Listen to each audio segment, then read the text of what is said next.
that he is pound for pound probably number one in the EFC at the moment.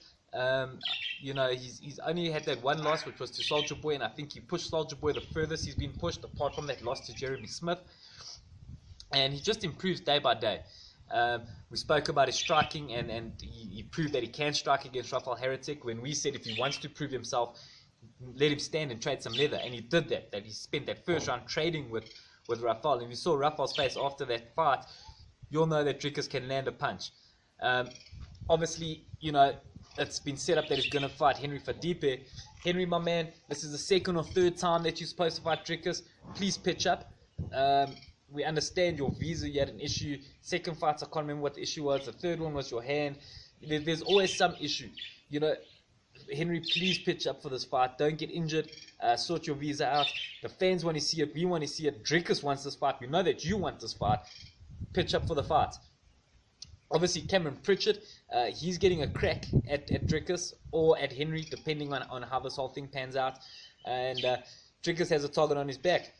Also, in the welterweight division, there's a couple guys you've got to look at as well. Lal Karam, what is going to happen to him? He's 4-0. He's a phenomenal athlete. If Dricus holds on to the belt, Lal Karam might have to drop down to lightweight or move up to middleweight. He's a phenomenal athlete, Lal Karam. He's proven why he's so good. He doesn't need to talk.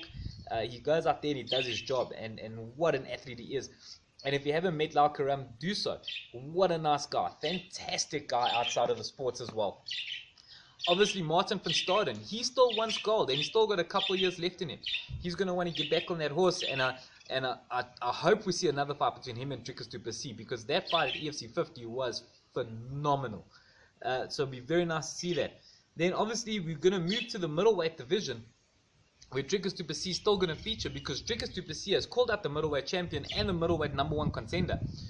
The champion of the middleweights, Yannick Bahati. So Yannick Bahati, he's there, and expect Yannick Bahati to be running his mouth soon over the suspension of Michiel Opperman. Obviously, he got knocked out in 12 seconds by Michiel, who has now been suspended, which we'll talk about next at the light heavyweight division.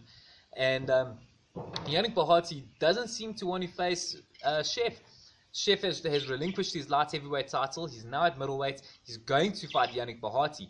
And the thing is, Yannick Bahati didn't seem too excited about it. Obviously, when Chef got into the cage after Yannick Bahati beat David Berezki, Yannick's words were, there's no way Chef can make weight without the use of steroids. Now, we know Yannick runs his mouth, and I just want to clear one thing up. I do not believe for one moment that Norman Vessels is the type of man who would use steroids. If you know Chef, and I don't know him personally, but I do follow his career, he had to change his whole lifestyle. He's the whole way that he eats, the way that he trains. He had to change everything for his life, to live, not for the sports. He did that for his life. And I think as well with FFM, they would have tested it to see if he can make the weight before they made a decision like this. Obviously, Richie Quad and Norman Vessels run the ship there at FFM, and they're very, very intelligent men when it comes to MMA. And I do believe that they would have made sure that Chef can get to that weight before they even worried about him fighting there.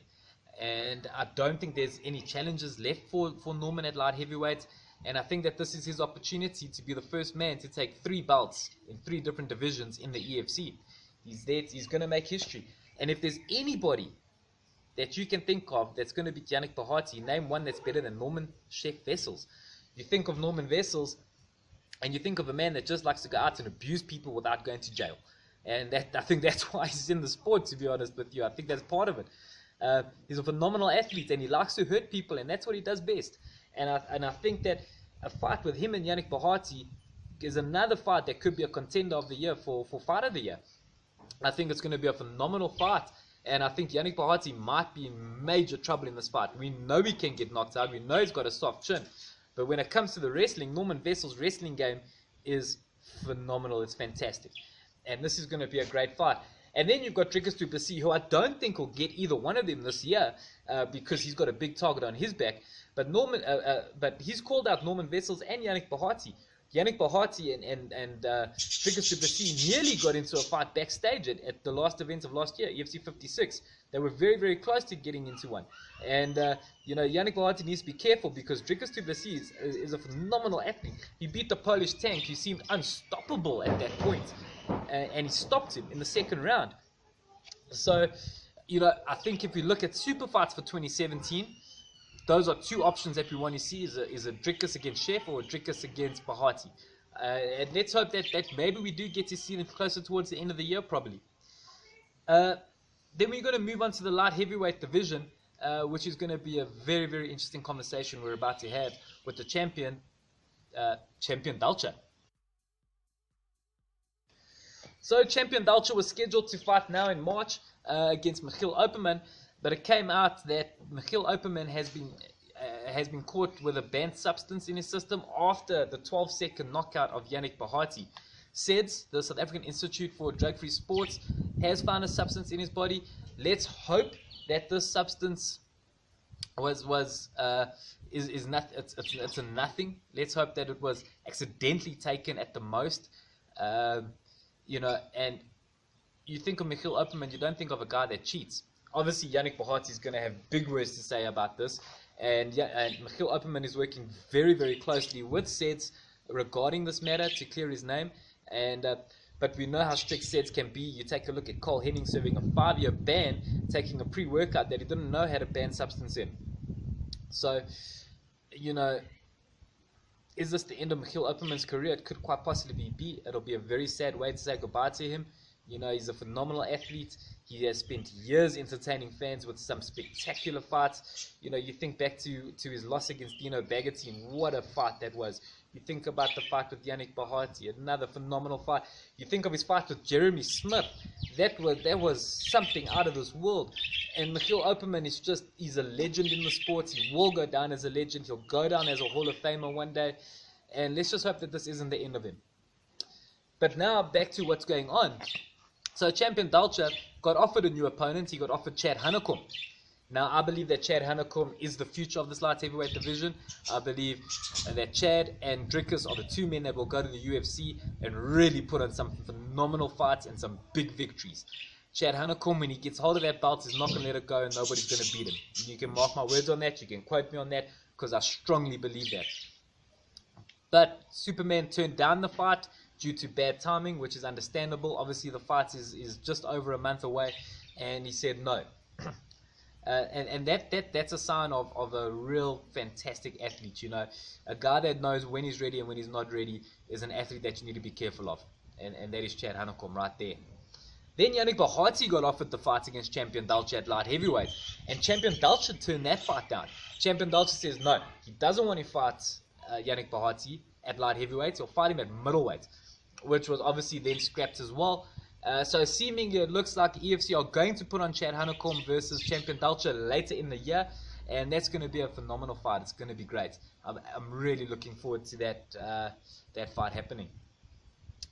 Then we turn our attentions now to the heavyweight division, and the champion there, obviously Andrew van Zyl. Who is there for Andrew to fight? At this moment, honestly, I don't believe there's anybody. Although there are a couple guys that are putting their hands up. You got a guy like Wessel Mostert, who at the beginning of the year I thought might get a title shot sooner rather than later. But, and I'm sorry I'm laughing, but good luck Dirk and Cyrus commentating Wessel's next fight. In March, you're going to see Wessel Mostert up against Tony Mustard, and your referee will be all gold. I don't think that this is a great matchup. Wessel Mostert 4-0, is it 3-0? Apologies. And he's a wrecking ball. I think that this should be a contendership fight, and considering that Tony Mustard lost to Andrew van Zyl, I don't think that this is a real contendership fight for him. But if he beats Tony Mustard, you'll definitely get a title shot. Obviously, you got Ruan Potts. He's looking to bounce back. He's had a bit of a rough time, but he's on winning ways again. Obviously, when he went to UFC, he got 3 losses in a row. He came back, and it was another 2 or 3 losses in a row. But he's bounced back. He's back to winning ways. And I think he wants to, he's also getting a little bit older now, but I think he also wants another crack at the EFC gold. And I think that'll be his goal for this year. But can Andrew be beaten? I really don't think so. Not this year. I don't think there's anybody at the moment. Although there are new signings, we believe that there is a new signing sitting with a record of 22-1. His name has left my mind. Or 21-2. So let's see what happens. I think EFC want to make signings in that heavyweight division. It's a thin division, and I don't mean by weight. Tiny Strauss, don't judge me on that or hate me on that comment. But it is a very small division. There's a handful of fighters in that division, and the EFC really need to sign some big names and some big ass athletes. So that's my thoughts and MMA Africa's thoughts for the 2017 year for the champions of EFC. The next video to come out will be about the promotions for the year, so don't miss that. There's some exciting things. Fight Factory, run by Rowan Katsu, coming out. Obviously, there's going to be CFL, EFC, Last Fighter Standing 2. So some exciting things are going to happen in 2017. That'll be Coach's Corner episode 12. Have a lovely day, folks, and we'll catch up again soon. Let us know your thoughts on the champions and what's going to happen this year with contenders. And let us know what you think about the newcomers. Maybe we'll do a video next about the newcomers as well that we've seen over this last year or two. Thanks, folks. Have a great day. Bye-bye.